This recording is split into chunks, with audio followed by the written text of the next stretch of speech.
On Capitol Hill, there's growing optimism that the partial government shutdown set to begin as we enter the weekend will now be avoided. The office of Senate Minority Leader Chuck Schumer confirming to Spectrum News that the deal between Democrats and the White House will have two parts. First, it will fund for the full year a massive amount of government spending, including for defense, education, labor, and health. And then second, it will include 2 weeks of stopgap funding for the Department of Homeland Security.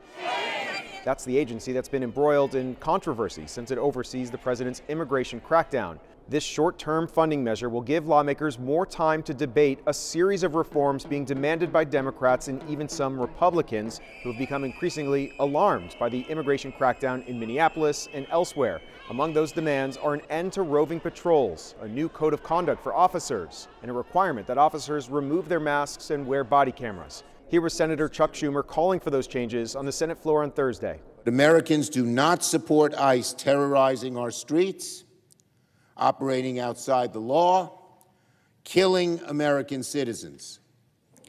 The madness and violence must end.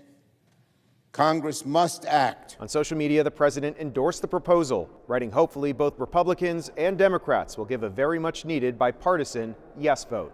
But even with an apparent deal, we're not yet out of the woods. Once the Senate passes this funding measure, it would then need to be approved by the House. They've not been in session all week.